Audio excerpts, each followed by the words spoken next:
Conti, bella palla per Rebic, Rebic Ibra, Rebic, il tiro, gol! You're good to go. Yeah, it was a delay coming on recording. Okay. Hello everyone and welcome to another episode of the SempreMilan podcast. I'm your host, Ollie Fisher, joined once again by Madison. Yeah, happy to be back after the holiday, last part of the year. Are we saying our Twitter handles or is that a thing of the past? We do that at the end now, apparently. Oh, we've been okay. getting some hate for doing it, but and we've got Jam with us again. Cheers to having back, lads. It's a pleasure.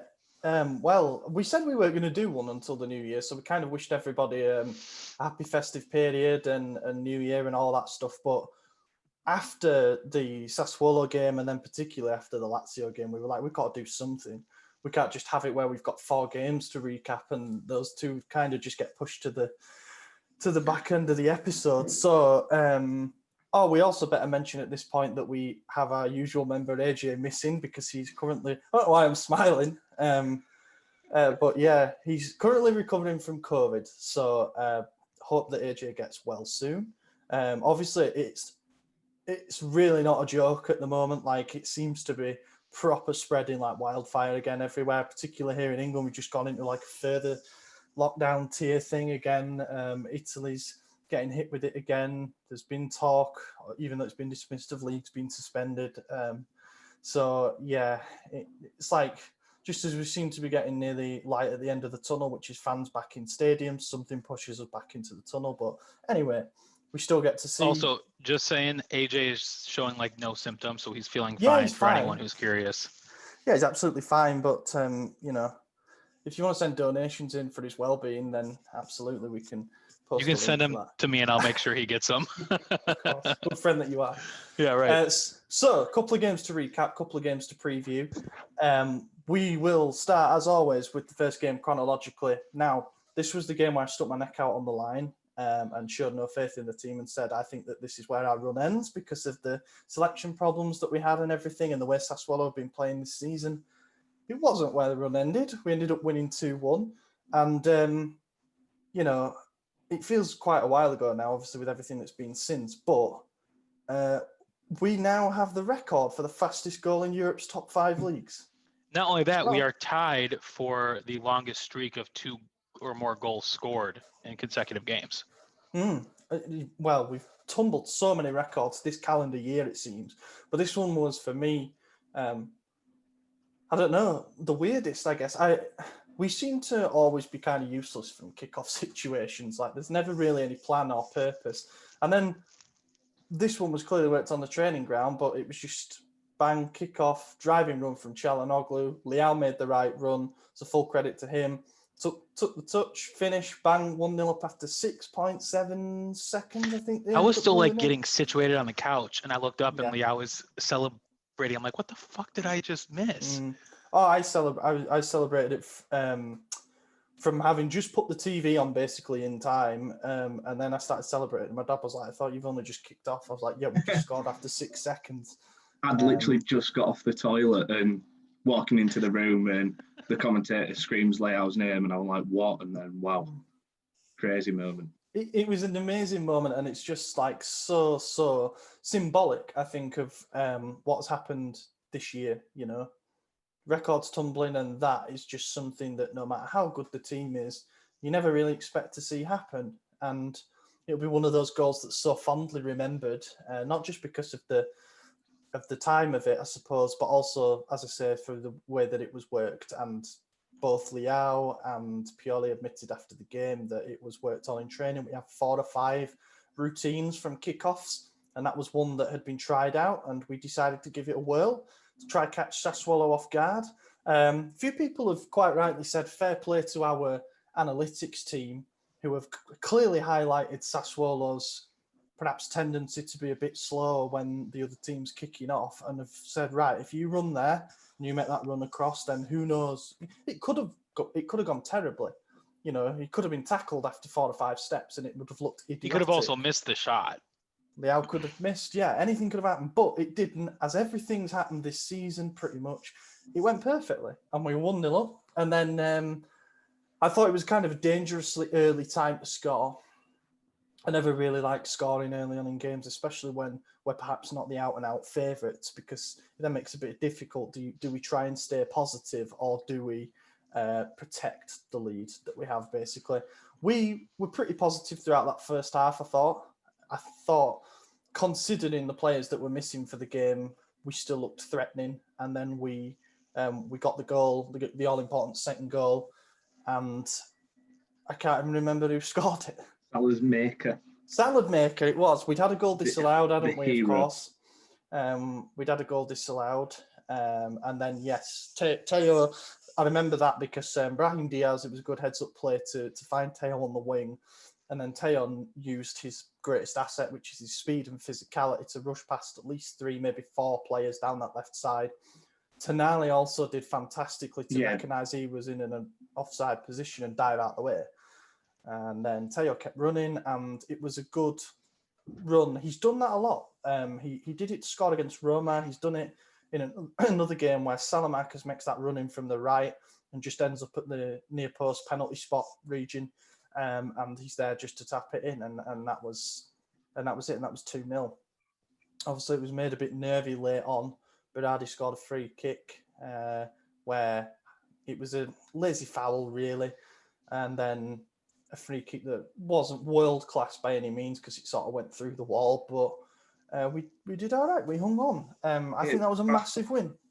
I thought it was very lazy from, I think it was Hauger that were in the wall that didn't jump, and I think had we not have won, he'd have got a lot more stick for it. But I think because he seems to be getting away with a bit of stick at the moment from the fans, and I remember, I think it was Montalivo when he didn't jump a few years back. I think was it against Verona or Parma. He seemed to get so much stick for it, and Haug seems to be kind of like just exempt from it at the minute. He's been fair, I think I mentioned it last week. He's had the good performances in the Europa League, but in the league he's still very raw. And I don't think he's ready for that starting position yet. Montalivo could never do anything right. And I think people just love to give him shit. So I was one of them as same. I booed him when he got announced in a derby, I think. Yeah, you did. Yeah, you weren't the only one. You weren't the only one. We were in the curve for that one, and it was certainly a bit of a hostile reception. Hauger, it was a rookie move, I guess you would say. It was inexperience, I suppose, showing if you're in that wall, you've got to be willing to sacrifice your body. That's basically it. If you get a stinging in the face, so be it. If that's what it takes to get a clean sheet, then that's it. And he won't do it again. You know, he's made that mistake in a game where it hasn't cost us. If that had been to make it 1-1, I think he would have got a lot more shit for it, let's be honest. But it didn't cost us, and he won't do it again. I don't think, anyway, I hope, touch wood.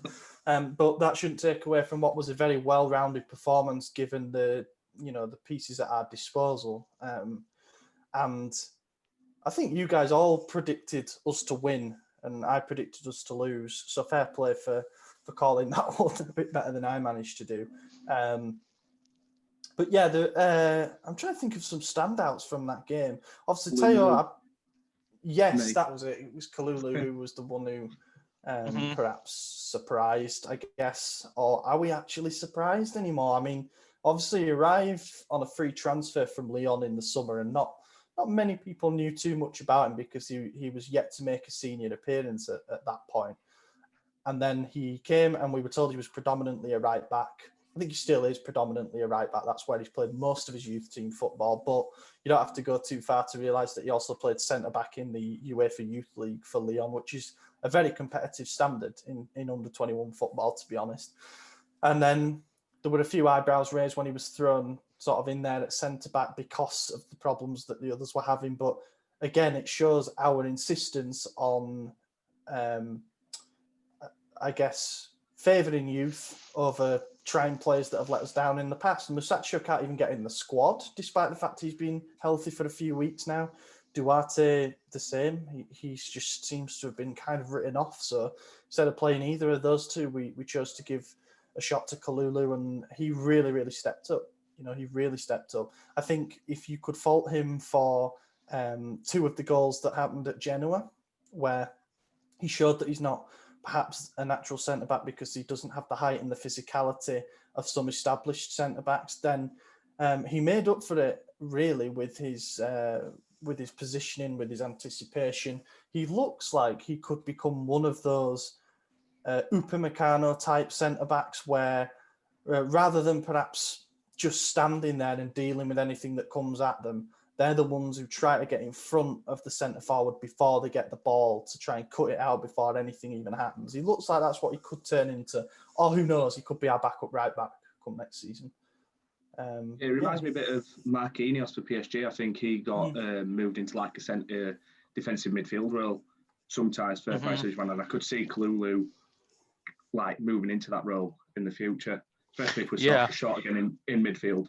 And he's definitely young enough to be able to make that switch and stay with it. He's not like a right back at heart because he's still developing as a talent as well, you know?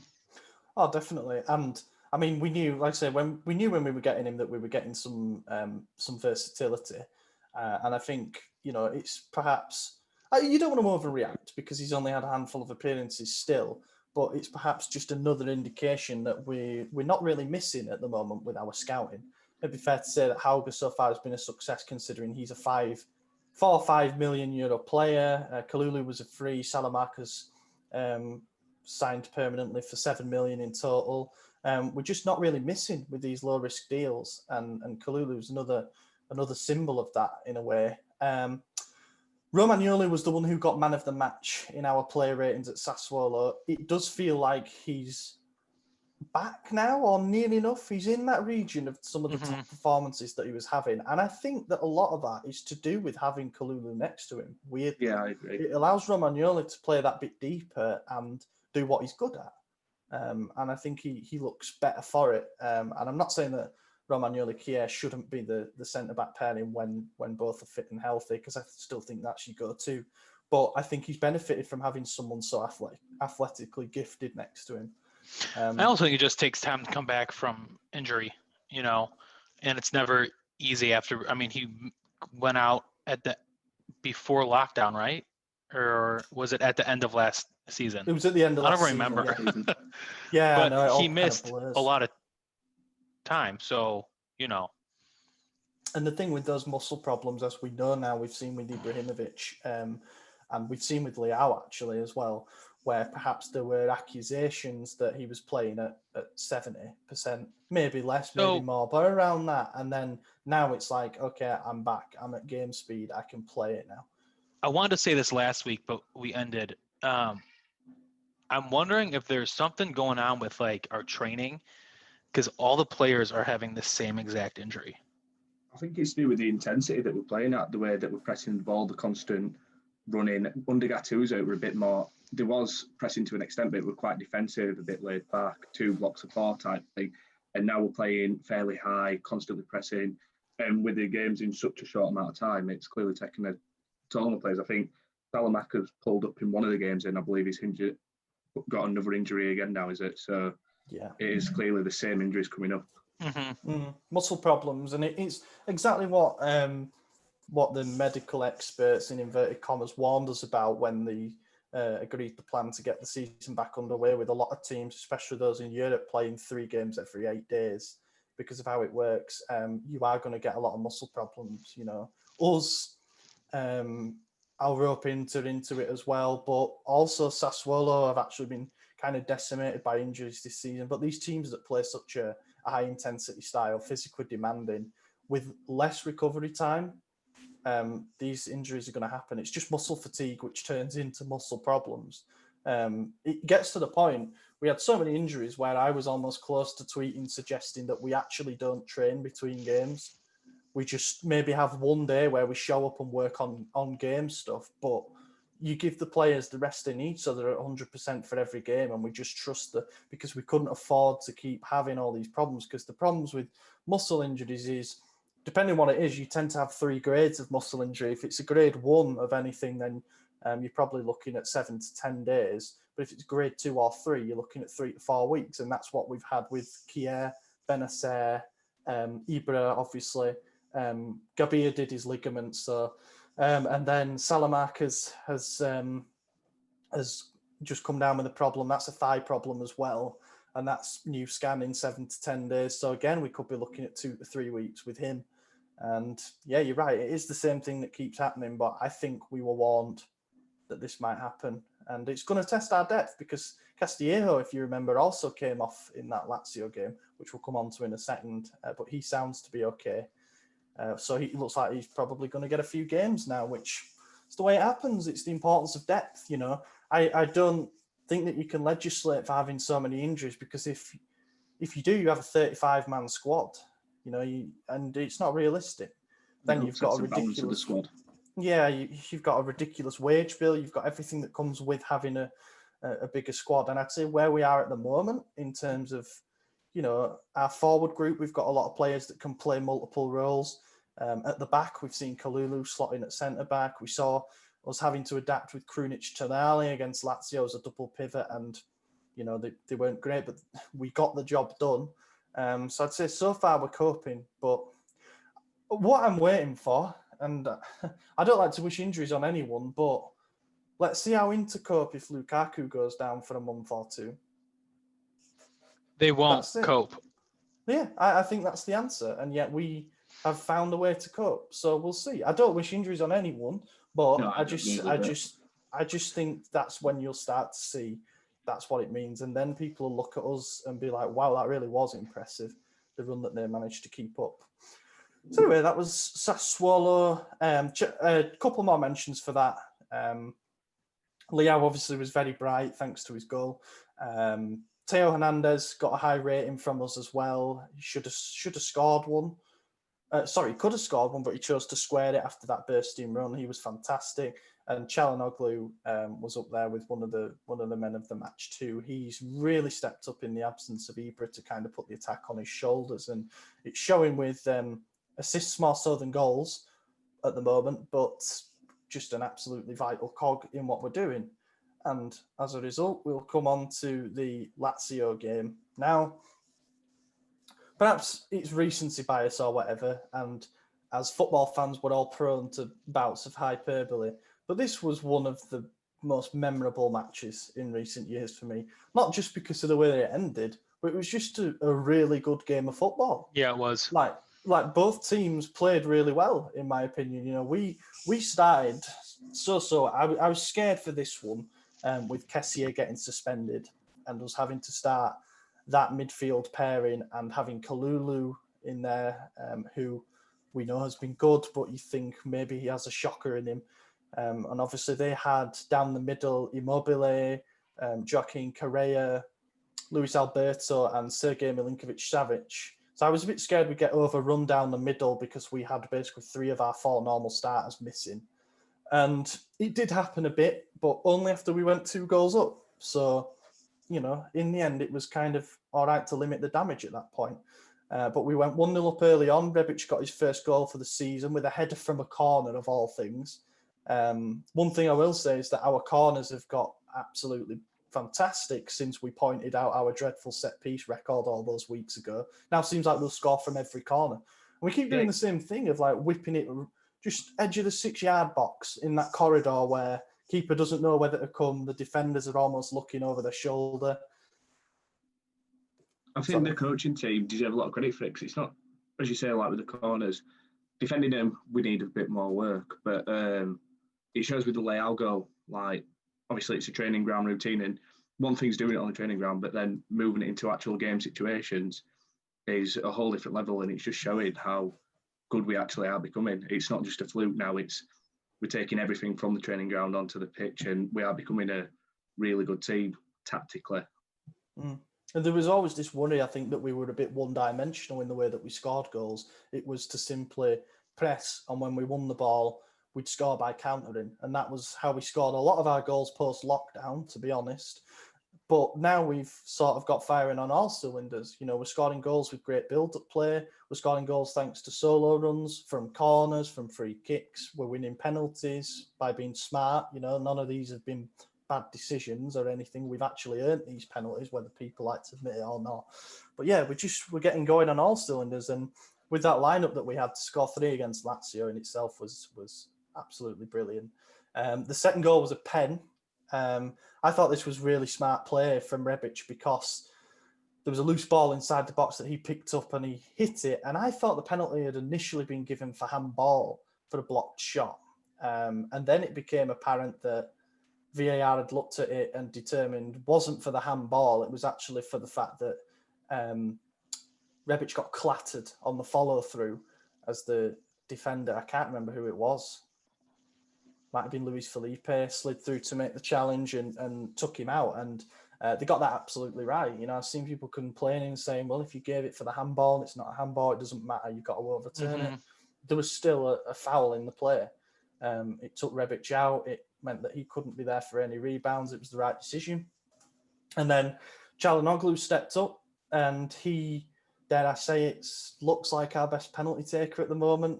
I've cursed the poor bloke now, but really, really good penalty against Reina as well, which we love to see. And then Lazio stormed back.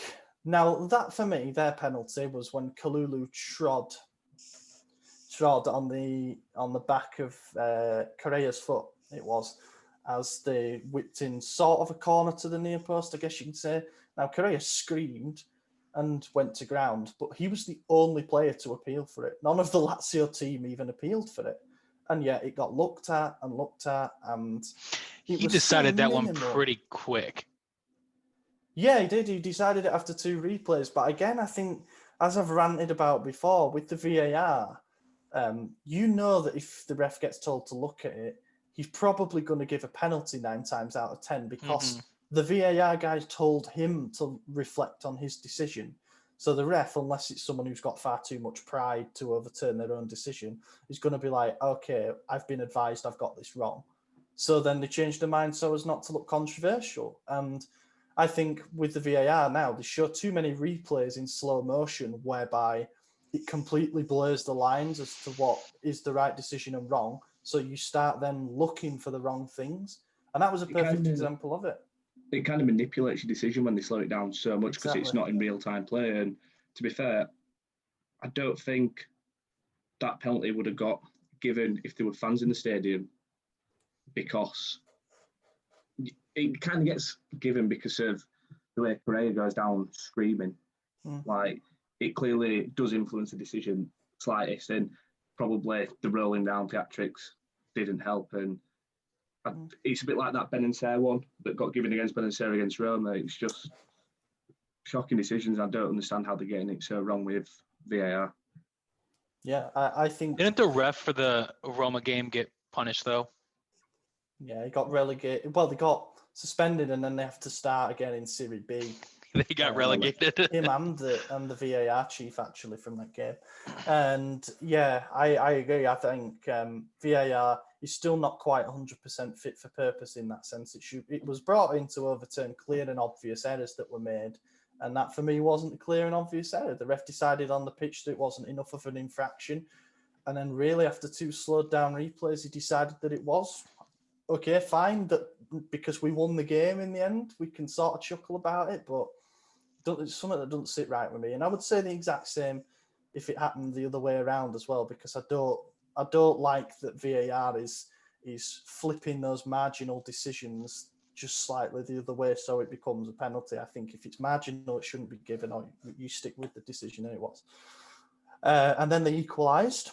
So this was what I was worried about in the sense that with Lazio, even though they weren't playing particularly well, they're having a lot of ball and stuff, the quality that they have in their sort of central 4 players, it means that they can create a chance out of nothing. And it was just a ball into Milinkovic-Savic that he flicked over the top. And Immobile got goal-sided Kalulu, which I'm not going to completely hang him out to dry for, but I don't... He'll learn from something like that. It's really hard to shadow Immobile. The best centre-backs in the league have had a nightmare doing it for a long, long time. And he will learn from that, but he just let him run off his shoulder, and he got in that channel between centre-back and full-back. It was a lovely first-time finish as well. It was a very nice first-time finish. Donnarumma almost got to it and made a save like the one he did on Milik that time. That one low to his left, but it wasn't to be, and it was 2-2, and it looked like it was staying that way. Going into the 90th minute, would you have taken a draw? I would have. I mean, Against Lazio with the better than a with the loss. starting lineup we had, definitely. Yeah, I would have. Definitely. I was getting ready. I'd written the match report already. I was getting ready to hit publish on how we battled for a draw.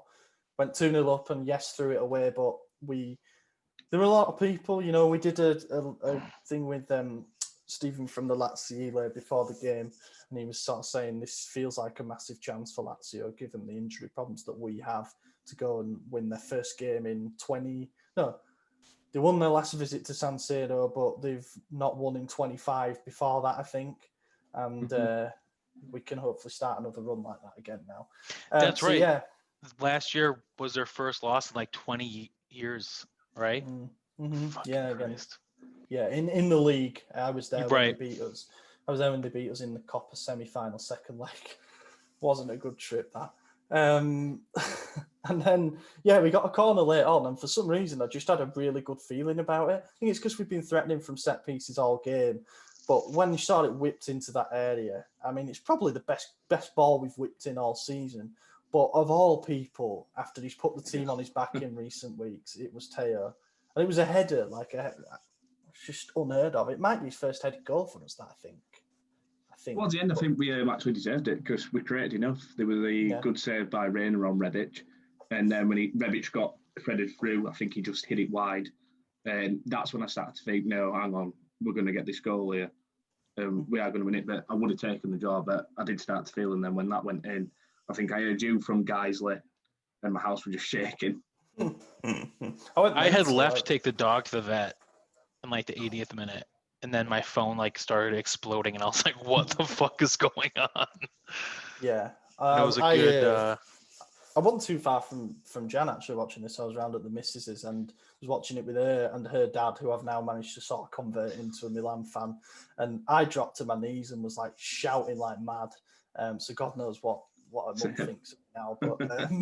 But yeah, even her dad put up and about like absolutely buzzing because I think everyone can just tell how big that goal was. Every single tweet that we put out from the SempreMilan account after that game was getting like over 1,000 likes, retweets, whatever. It just blew up. It's like even not just our fan base, the world of football, like football fans in general were like, oh my God, they keep doing it. You know, there's something a bit weird going on there. You know, I think that's the moment that everyone starts to believe that Milan are actually coming back. Do you know what I mean? Like, that's the moment. There's been times this season, like, we've scored last-minute winners and we've stayed in the game, but when it's against Lazio, we're fighting for the Scudetto all last year, and with the players that we had out, and then to score a winner in the 90th minute, I think that's when people did actually start to think, hang on a minute, this could Not be only that, but it's happened. We've come back so many times this season to get at least 1 point. And it's just like, I don't remember seeing a team fight like this in the past 10 years. Oh, no. Like, I started following in like 2007, but I couldn't watch because, you know, the States have nothing. And now that it's on ESPN, I can watch every game or be in sports. And it's just nice to be able to think. I mean, don't get me wrong. I don't think we're fully back. We're going to, you know, I don't think we're going to keep this high the entire season, but we're now more attractive to players around the world rather than I don't want to go play for a has-been Italian club, you know? Yeah. I think everybody believes in our vision, you know, top to bottom. And this has been spoken about countless times already, but it's having someone like Maldini, a club icon, as the head of the project and someone to convince players and charm them almost. But then even, like, we had a shit season and he still managed to convince Teo Hernandez to sign. Now he doesn't have to do any convincing. He can just say, look, this is what we've built already. You know, we've built a challenging team already. We want you to be part of it. Can point to all the unbeaten run that we've had, the position in the table, anything, and it just looks and feels better this time. There's something, it's not a hollow, because I remember the 18-19 season when going into Christmas we were third in the league, I think, and everyone was feeling really good about things, and it felt a bit hollow, you know. I think there was a load of teams around us still, and it just felt a bit hollow. But this time, I don't feel as worried. And yes, perhaps a few weeks ago, the gap to the to the 5th place team was quite small, but it's getting wider and wider by the week as these teams are playing each other, and that's what feels good. Is that it's like that expression in it: if you aim for the stars and if you don't hit it, then you land on the clouds or whatever. So if we don't get the Scudetto, top 4 would still be pretty nice in terms of attracting players, in terms of keeping our best players, importantly as well, because we've got some big renewals coming up. Right, and top 4 is our goal. Like our goal is our target. Champions League. I mean, I'm sure they set a stretch goal like let's try and get the Scudetto, but I mean, you're not gonna try and go from 6th to 1st. It definitely helps that Juve has shit the bed a lot this season. I enjoyed that night against Fiorentina. So that was that was great. Oh, it was fantastic. And then because they'd lost 6 points in a day, basically, because they'd had 3 taken off them for the Napoli walkover, which basically meant that with our win, we went 10 clear of them, which is mental. It's good news, and we play them, obviously, in a couple of games. Speaking of which, 2 games 2 weeks, I think, preview.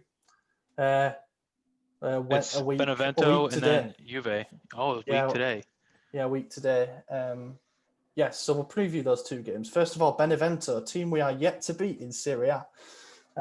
Basically a bit of our bogey team to an extent. I mean, I know we've only played them twice, but we were their first point in Serie A. It was Brignoli, I want to say. Was that the name of the guy? I think it was Brignoli, a keeper who was on loan from Inter at Benevento, scored a last-minute header to equalise when Gattuso was in charge. There was something that didn't feel right about that game. I remember when Kalinic scored to put us in front, I was still like, there's something fishy going on with this game. I didn't like it at all. And then that happened, and we were their first win in Serie A. Oh, first away win, I think. They beat us 1-0 at the San Siro. So that was not a proud couple of games. The hope is that they don't become a bit of a Sassuolo for us, and we struggle in more of our early games against them. Obviously, Pippo Inzaghi's in charge there, so he should just roll over for us, but he's not going to do that. I think he will be relishing the opportunity to put an end to the run, because I still think Pippo secretly fancies another crack at the job, and. Yeah, but this game, we've got Kier back. That's pretty much confirmed. He's been training with the team. No Ibra, no Benacer, no Salamakers. No Teo. No Teo because he's suspended, so Dallo's going to be left back. I'm guessing it'll be Gigio, Calabria, Kier, Romagnoli, Dalot from right to left. If we start Kier, I'd be tempted to keep Kalulu in there. Mm-hmm. But then if there's a game to try and get Kier back up to match fitness... Juve. One where he shouldn't be so tested intensely with a massive game on the horizon, it might be this. Or do you throw him on with 30 minutes to go or something if we're in a good position? Yeah, I think that's probably the better choice. Or just maybe, I don't know, like give him 60 minutes from the start, let us get the game to bed, then bring Kalulu on and see how he fares like that. Mm-hmm. That could be game management. Yeah.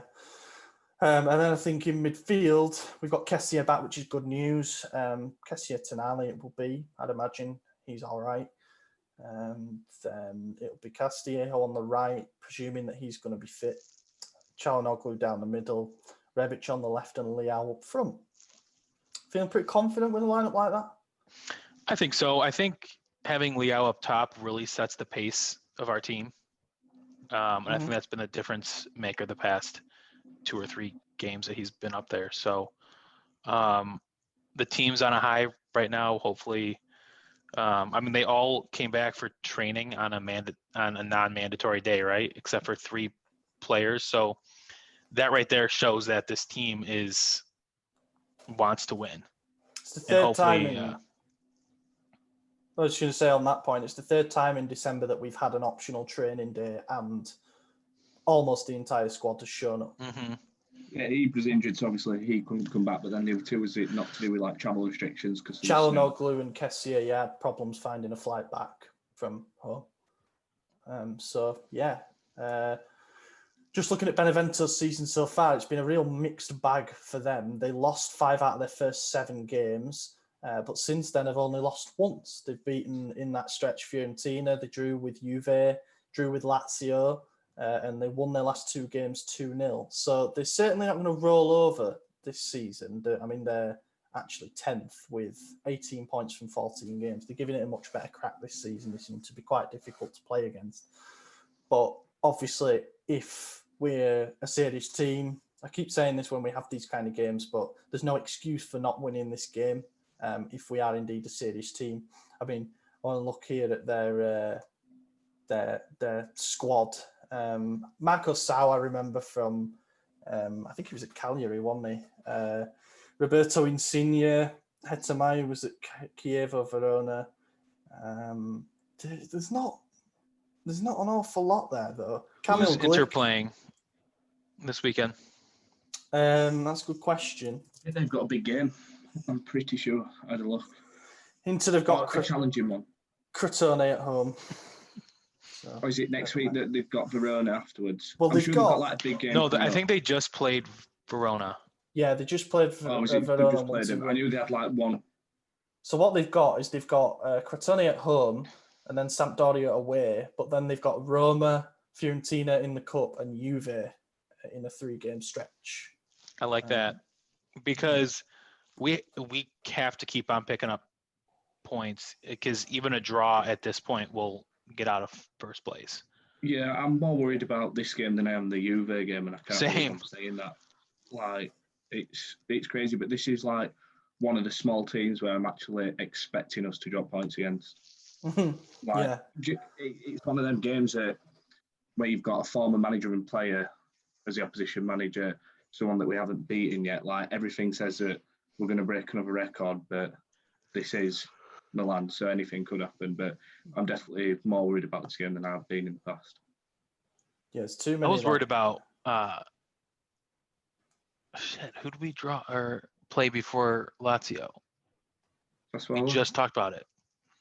We played Sassuolo before. I was more worried about Sassuolo than Lazio because it's just one of those games that has upset written all over it. So it's kind of like the same thing. Yeah, this Benevento one, for all the reasons John said, is like there's too many nuances to it. There's too many intangibles to it where you think if there is going to be a game where it goes wrong, it could be this one. But that being said, I'm going to predict a 3-1 win. Who's going to score? All the lads are going to score. Leao Çalhanoğlu and Kessié penalty. I'm going to go 2-0. Castillejo and Delort. Oh, I'm going to go 2-0 as well. I think we're going to start the year off with a clean sheet with Leao and I think Tonali. Oh, Tonali scoring would be superb. I'm just waiting for him to get his first goal. Yeah, he came close in one of the games. And I guess he already technically has gotten on the score sheet during a PK shootout, but I don't really count that as. No. He only scored one goal last season, and it was at Sampdoria, so I felt like it was going to come again then. Oh, it was against Genoa, maybe, actually. That free kick. Yeah.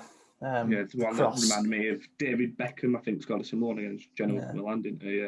Yeah, he did, yeah, because they did a side-by-side comparison, and that was good.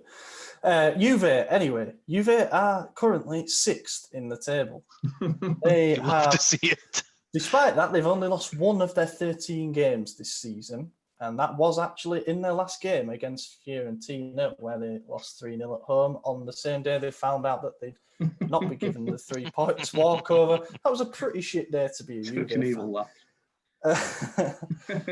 But still, like, people are ripping into them saying they're just not the same beast this season. And I think that's true. I think they're realising they're manning up to the idea that they need to go through a little bit of a transition period because of the financial behemoths that they are. It's never going to be the growing pains that us or Inter had to go through. But I think they're just sort of moving on a little bit now. Say that, but they're still relying on Bonucci and Cristiano Ronaldo and these guys. But they've brought in a lot of talent, you know, your Chiesas, Kulusevskis, Arthur, Bentoncourt, who's been there a little while now. They've still got Dybala, who's considered to be quite raw.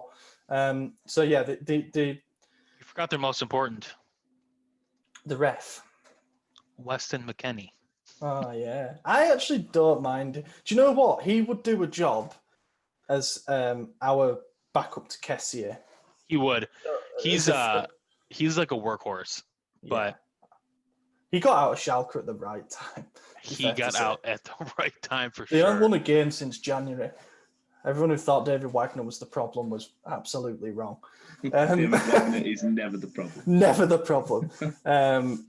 So yeah, Juve, I don't think they're doing as terribly as people make out. They've had some good results in the Champions League. They won their group thanks to thumping Barcelona at the new camp. You know, people forget that, and Barca are also in transition, yes. But only lost one game in the league, albeit drawn 6 and won 6. They're about to lose their second game in the league. I mean, starting 11 for this one, I'm going to have to presume is going to be the same. Maybe Salam Marcus might be back, maybe, but I doubt it. You think Ibra? He'll be back. I don't know if he starts, though. Ibra, they're saying no. Will be mid-January, so...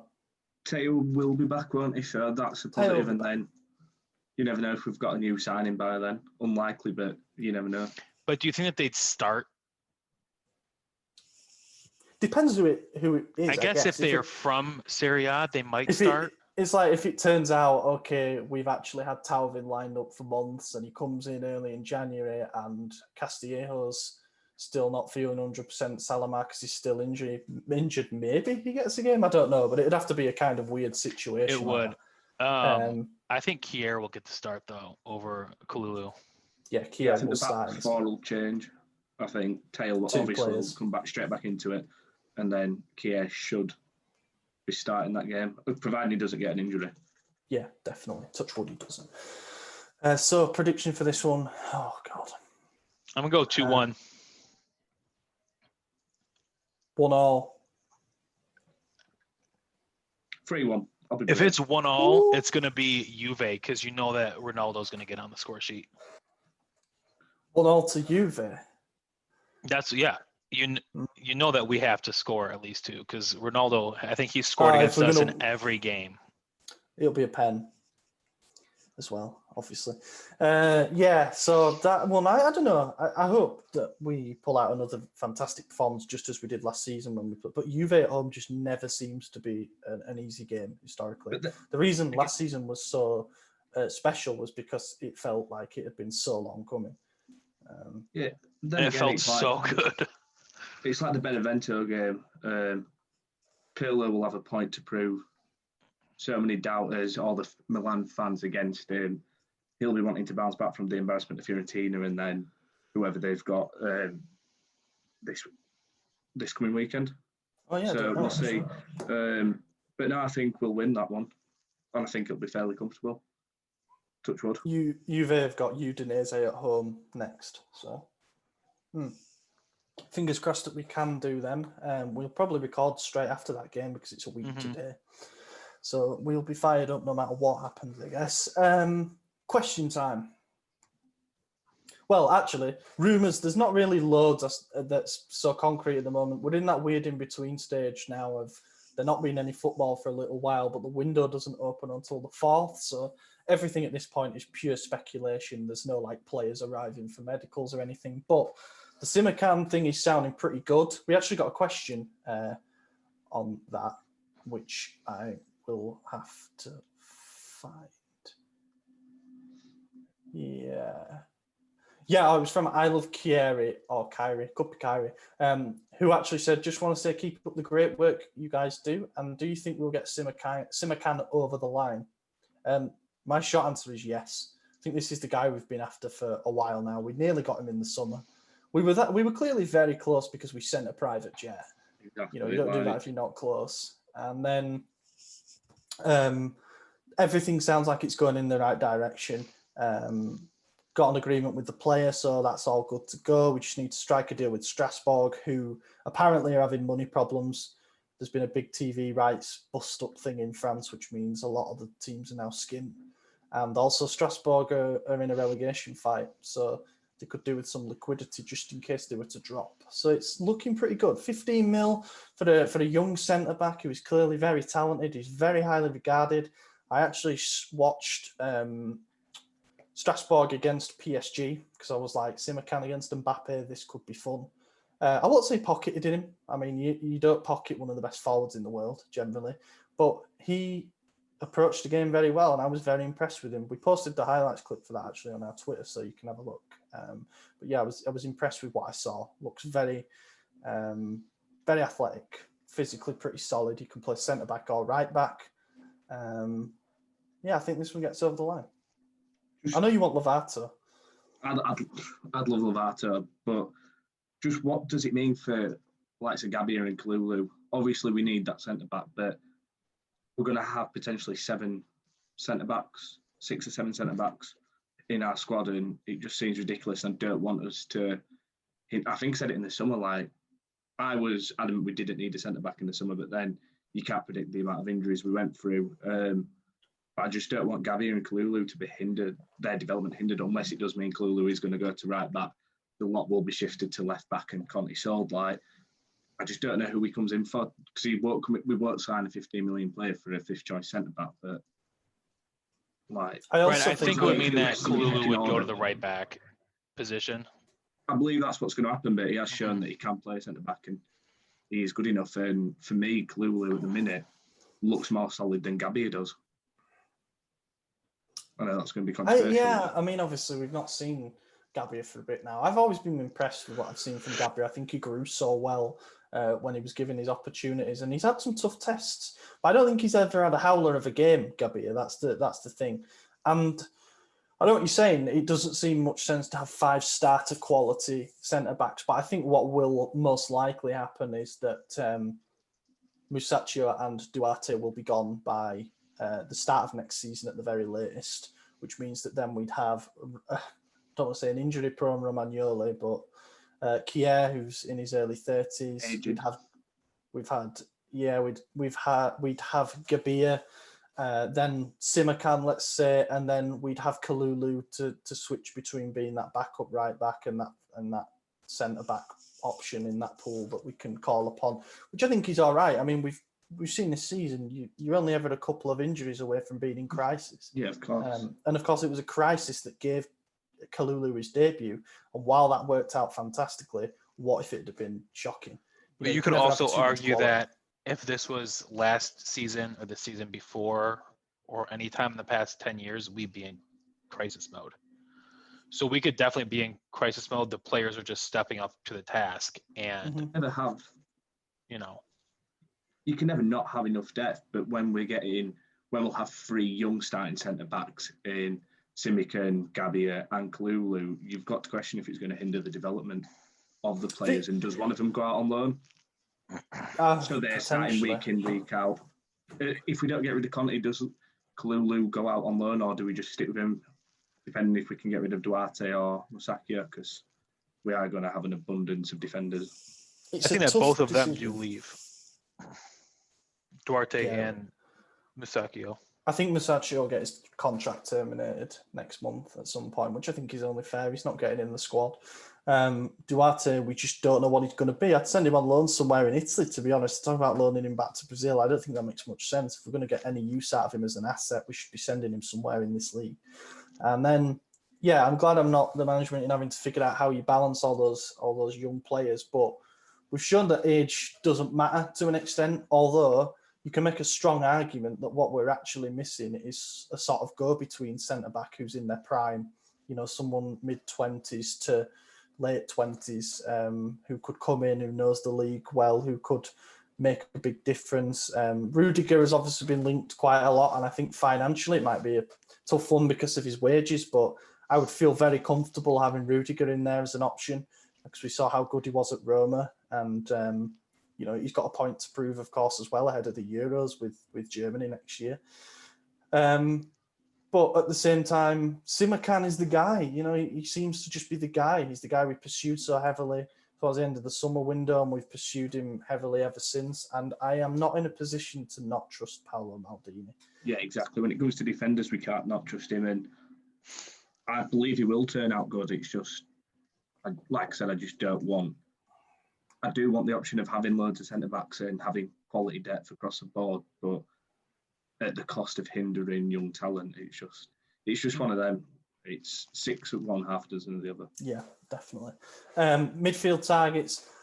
based on the most reliable sources, seems to be Boubakary Soumaré, who is at Lille, and he isn't getting too much playing time now. But it's so clear what we need now. For me, I mean, we need a deputy to Kessié, someone who's physical, athletic, strong, covers a lot of ground, can just play that deeper role. And Soumaré fits the bill perfectly, really, in that sense. And I like the links with him. And I think because of Lille's financial situation, we could potentially get a gem on very favourable terms. There's also been links with Anguissa at Fulham, who a lot of listeners will be like, who the hell's that? But I really, really like Anguissa. I think since he came back into the team, Fulham have started doing a lot better, and it's because he just sits in front of the back four and mops up. He's another kind of very physical midfielder. And then there's the guy from Toulouse, Kone. Bit apprehensive dipping into the French second division to get someone who, as we've seen with Krunic, might actually have a very serious role to play moving forward this season. Just a bit apprehensive. The one that I'm excited by that came out today is son of Lilian Thuram, of course, once of Juventus, Kefefren Thuram, who starts for Nice in Liga. He looks like a hell of a player, a real talent from what I've seen of him. And I like those kind of links. He's someone who I think would be ready now, especially for the fourth spot in the midfield. And we seem to be tapping the French market a bit because we think there's value there. You see a lot of Prem teams now shopping in the Bundesliga, La Liga teams doing the same. But I think Moncada knows the French market so well, obviously, and he's the scouting leader. We've got scouts all over France. And I think Maldini's come around to the idea too now. He did that interview in France where he basically said, what I like about the French league is that these players are all already built athletically to our standards. What I can then teach them is the mental aspect of the game. And then that's it, they're good to go. So trust them on that, really. Trust them. And then there's... I'd personally like, but I just don't see happening this window. If Sanchez goes to Liverpool, I don't think they lose two starting centre midfielders when they're fighting for Liga and they're in the last stages of the Europa League. But again, financial situations probably do take over. If Sanchez stays, it might be a thing. I mean, the thing with Soumaré is they'd be much more willing to sell him because he ain't getting a game really at the moment. But Sanchez is like their star man, So I don't know if that would make a difference in terms of them selling. But who knows? It could end up being a name that hasn't been mentioned at all yet. We don't know. It could be a complete unknown name, a Mr. X, whatever. And then there's the Vice Ibra thing. The Deputy Ibra thing keeps getting talked about over and over again. We've kind of done it to death, but there still seems to be the same three names that are popping up. There's Scamaccia, who's apparently 25 mil. I'm not the biggest fan of paying that at all for someone who is a backup. It doesn't seem to make a lot of sense. Maybe he could graduate to being his full-time replacement, but it's a big investment for someone who scored 2 Serie A goals, big investment. And then there's Luka Jovic, who now seems further away than ever, to be honest. Apparently Real Madrid are going to keep him. And the final one, which has gathered a bit of steam, Odsonne Edouard of Celtic. I don't expect people to have watched much of Scottish football. I wouldn't if I didn't have a hobby.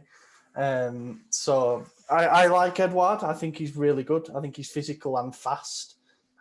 He's an out and French, yeah. He's an out-and-out number 9. We saw him score, obviously, against us at San Siro. So it'd be a bit of a Hauger kind of thing. And I think he's probably just ready for that next step. Celtic ain't having a great season. And I think he probably is just ready for that step up. And I really like being linked with him. But again, apparently they're talking 25 million euros. And we just ain't paying that in January. We're just not paying it. So I think we're going to be disappointed if anyone expects a new striker. I think we're going to be disappointed in that front. Unless it was a I don't think that we necessarily need one. Because we're continuing to score. And I was a pretty big advocate for a deputy. Because I thought as soon as he goes down, we're done. But obviously, I've been proven wrong. I was one for the fact that it takes pressure off him, so we're not playing him every 3 days. we can kind of have like a European striker, one for the cup games, one for the midweek matches, save Ibra for the big games where we need him, like the Juventus type fixtures. But for me, it's a name that we have been linked to. It's only one striker I really want. But if he didn't come, then it has to be Edouard, I think. Yeah, I like Edouard. And then, actually, while you mention it, go on to the website and check out the features section. Jan has done his first article in about, how long do we reckon? Oh, yeah. 4 years? Probably. Since Gianni Rivera won, so Alessandria in the semi-final, 2016. There you around go. that 4 time. years. Yeah, 4 years. On Belotti, why he's the guy, and I read it and it's kind of won me over as well. I mean, I'm a big Belotti fan anyway, but so go check that out. Anyway, questions and then we'll wrap up. This is a good one. This is going to bring some discussion, I think, and I wish AJ was here for this because he'd be opinionated. Rohit Rajiv, obviously our writer, says, suppose Milan don't win the Scudetto this season, but we finish in the Champions League spots. Would you consider gambling and changing the manager if Allegri or Tuchel fancied it? No. Nope. You can make a case for Tuchel, you know. It's I not a can make good case one. for Allegri, but not He's gotten Tuchel. fired. You can make a case for anyone that you want, but why ruin what's working? Well, in terms Exactly. of style of football, Tuchel's a more compatible fit with what we have now than Allegri, because obviously Tuchel's teams are known for that kind of pressing and countering. But It's then like when you sell your why- car to buy a nicer car, and the nicer car takes a shit on you. I've never been able to do that, but it's an interesting one because it's I guess the answer's no. You don't. We opted for consistency by not bringing in Ranić, so you stick with it. You know, we gave Pioli an extension for a reason. The only way it would ever be considered is if we massively collapsed and it looked if like he we'd lost drops the dressing like room. the ball, like you said, the dressing room goes, we don't get Champions League, then yes, but if we get Champions League, then that's goal achieved. And what we've been lacking for years is continuity, and we're finally starting to see it. So, no sense. Dare I throw this out there though? Are we ever going to be able to attract the very best players with Pioli as manager? Yeah. if we start making runs in Champions Leagues, why not? When you get players like Haaland flirting with us, and you got players like Ibrahimovic, when Donnarumma renews, when we're in the Champions League, Paolo Maldini is a director, I don't think we can say no. He's also a lovely bloke in Pioli, let's be honest. He was the guy. Man. He came in as a psychiatrist more than a head coach, as I've said so many times. He fixed the players' heads and he came in with the fans already calling for his head. So he came in already a failure, but he didn't fail. It was fantastic. Just to make it clear, I was playing devil's advocate before. There's absolutely no way that you sack Pioli unless he massively collapses. But yeah, anyway. Robson, another good question from Robson. Pat Dobson, whatever. Yeah, Pat Dobson. Bit of a weird one that nobody will care about, which is a good primer for the question. What have you made of Milan's social media, especially YouTube presence recently? It seemed to really be modernising and getting more interactions with fans and brands. I care very strongly about this, actually. So I don't watch AC Milan YouTube, but since the new ownership took over, their social media game has immensely gone up. And they use the SempreMilan hashtag, so what's not to like? The club actually did that with prior knowledge of us as well. Like, I remember hearing that they said that when they did that hashtag, they knew that we'd benefit from it, basically. That was what. Yeah, that's amazing. Thank you. Yeah, and we did. Yeah. No, I do feel very strongly about this because I think before we hired all the guys that we did into the marketing team and into the social media team, we were very behind. We were all. In the 1990s. The signings were announced with just like the club badge picture and a link to the Italian and English version. Now we've got these amazing videos, these montage, everything. The game day coverage is fantastic. The stuff that we're putting out on YouTube, like that 3-part Sandro Tonali backstory that we've done that seems to have gone completely under the radar. We did an 8-minute tribute to Berlusconi that went up the other day that, again, I think has gone under the radar, which is also fantastic. something that they put on their Instagram story. It was just a few days ago. It was great. Yeah. It was like a 2020, like the guy puts his mask and, and. Oh, that was amazing. The video of the guy when it's meant to be him looking back in however many years back at 2020. He's got like a time capsule. It's full of stuff from the year. So like the face mask, the picture of what's the picture of Ibra, whatever it is, go watch it. It's fantastic. No, really good. We're making strides. As for the brand deals and stuff, I would like to see more sponsorships than partnerships still. I'd like to see us get a sponsor sorted for the sleeve and for the training kit, because that's the two things that made the deal with Emirates so worth doing. And I think we've got a lot come with Champions League football. More teams will obviously want to sponsor us. And with the social media side of it, like, footballers around the world all use social media, and they'll be seeing just little things like the dressing room where we're all celebrating, from the team bus where we're like singing "Purely's on fire," or "Milan's on fire." Yeah, and like all we that have stuff is a massive factor, and we're going to benefit from that. Players are going to think that's the atmosphere I want to play for. Just not these. We just look like a family again, like we did so many years ago when everyone wanted to play for Milan, where everyone wanted to be part of Milan. The players loved it. I think it was like when a sad day, like when Pato left, you could see how much of a family we were, and we're starting to see that again.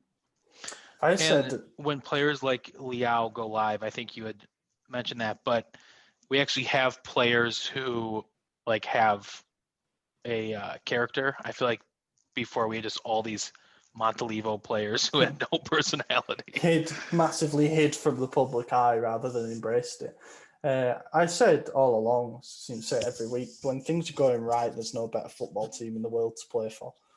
Just not at all. So I just hope it carries on. This would be very attractive for new signings and stuff. Another good question. Kaká per sempre. Where would this current Milan team finish in the other 3 top European leagues? England, Spain, Germany. I don't think we're better than Bayern Munich. No. I think we would not finish 4. well in Spain. I feel like they're just way too fast. I think Premier finished top 4. I think Spain, we struggle. And Germany, I'd say we finish second. Yeah, I think we finish second or third in Germany. I think Leipzig might do a better us than us, if you know what I mean, like over the course of the season. I think in the Prem, based on this season, I mean, I've just watched Liverpool there, rampant champions last season, draw 0-0 with Newcastle. I'm thinking maybe, who knows, maybe, because every other team's so inconsistent, but you look at the standard of the league and think, yeah, you'd be happy with the top 4. La Liga, if Atletico Madrid can be the runaway leaders, I think we'd win La Liga, to be honest. I know Atletico are a good side. They are a good side, but, I think that's the league that we're struggling. I agree. I think that we would struggle as well. Struggle as in, like, Europa League places. Yeah, I'm not talking relegation. We get relegated from La Liga. Place. You heard it here first. I'm going to clip that. I just think, outside the top 4, I think we'd struggle a bit in that league. Real and Barca. Obviously, they always get up for the big games and stuff like that. But even they're not with it this season at all. I don't know. That's if we're basing it on this season. I think year in, year out, any top 4 in any of them would be nice. Would be very nice. Nadir Ahmed, predict your top 4 in Serie A for this season, no order. So you don't have to name 1, 2, 3, 4. Milan, Inter, Juve, and Napoli for me, and that's the top 4. I want to say Napoli, but I don't know if they're going to do it. I think fully fit. Roma, if they sign El Zaniolo Shaarawy, will be back. Oh no, he won't be back. And Zaniolo's coming. He's started training again, hasn't he? No, they're saying April. I thought he just Until he can started. actually play again. He started Right. his actual physical therapy. He tore his ACL, right? Yeah. Oh, that's sad. I'm saying. No, yeah, I think Roma could be a shout for the top 4. They play some good stuff. I like if they can get Fonseca as a consistency. manager. Yeah, a couple of signings as well, and obviously keep Dzeko. Walid, of course, asks Diego Costa or Divock Origi as backups to Zlatan. You said, yeah, we had a private conversation. I messaged you about this. You like the idea of signing Diego Costa. Yeah. I'm just not a big fan of throwing an ego into a well-balanced dressing room. Same. I think that's like, I don't know. It's like throwing... That's the only downside, but I think, like I said to you, is this team doesn't seem like the one player I don't think will throw this team off, especially when you've got Ibra in the dressing room. I was about to say. They're so connected, and I think, look, a 6-month contract with the option for a year extension hypothetically wouldn't be a bad thing at all. Personally, I do really like Divock Origi. I think he's so underrated, and with the talent that Liverpool have got up top, that's why he doesn't get a game, and I don't understand why he hasn't left sooner. He's winning everything. He's always come up trumps for them whenever they've needed him. He scored some big goals for Liverpool, and I would like him because I think as a physical profile more than anything, he'd be great. And he's only 25 as well. People forget that. It seems like he's been around a long time. Thing about Diego Costa as well, I will say as well, he wasn't a problem in the dressing room when he was winning the league with Chelsea. You know, when he was banging in all them goals. So if you can get him back into that zone when he feels like part of something, then maybe, who knows, it could work. I think my favorite Diego Costa moment is when he got in Tim Howard's face and Tim Howard choked him. I was like, fuck yeah, man. You love Tim Howard, man. Dude, I love Tim Howard. The Swedish podcast, Rossanieri podcast Sviej, I hope I've pronounced that right. I'm sorry if I haven't. Again, on the striker thing, would you go for a loan deal until the summer, or would you try and buy one now? I think we need one. Well, if we're going to do it, I think we have to buy the striker. I don't know. I feel like we could maybe get Haaland this summer if we finish first. That's a big maybe, but I would rather... I just think no one knows what's going to happen with Ibra. And I think now would be the best time to integrate a new striker. And just in case, if Ibra picks up another injury or two, I think he's going to hang up his boots at the end of the season, whether we're in the Champions League or not. So I think we need to integrate a striker in sooner rather than later.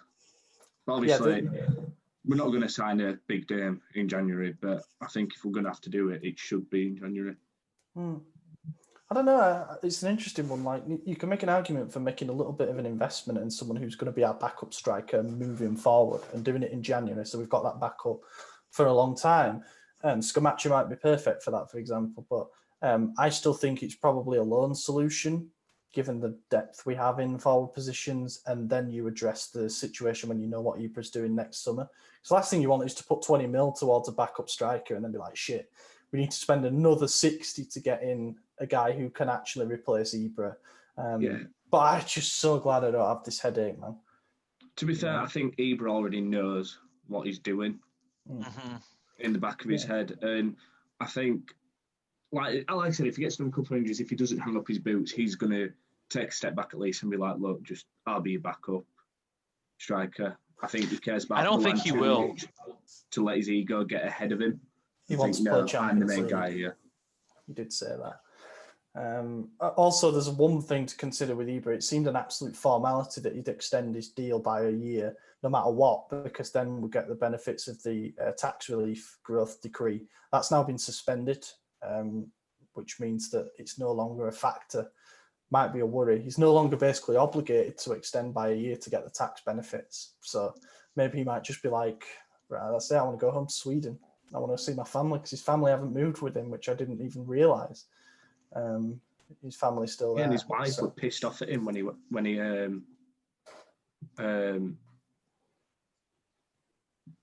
left Milan, because she really loved it there.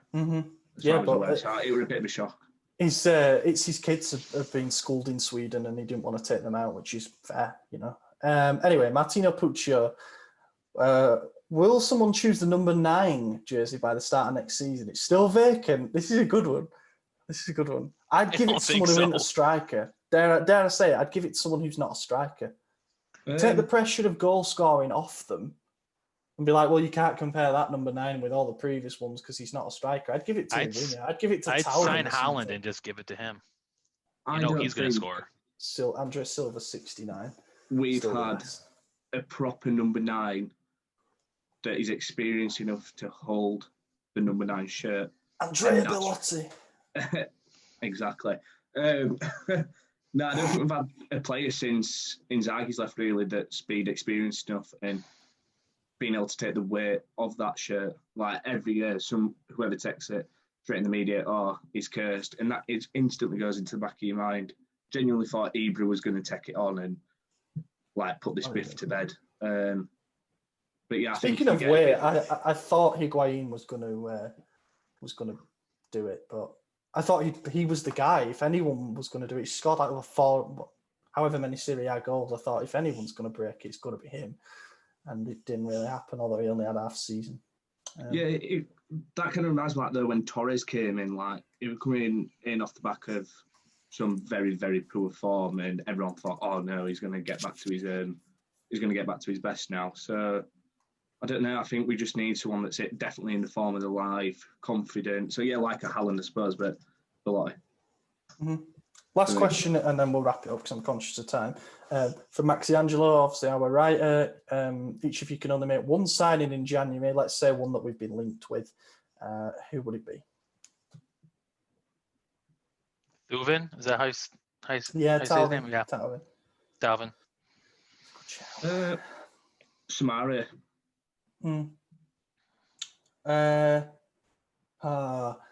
Be pushing it a bit, but I still think Nikola Milenkovic is the guy. Like we have been linked with him, and he's a guy who Pioli knows so well, and he's an established centre back and everything. But if I have to pick, I'm pretty happy with Simakan from what I've seen of him. I think he would be very, very useful. So yeah, that's it, boys. Thank you very much for joining me, and thank you to everybody for listening. Hope you have had a cracking festive season, and a happy new year to you all, of course. I've been your host, Ollie Fisher. Find me on Twitter at Ollie Fisher or at Kilpin Chronicle. Maddie?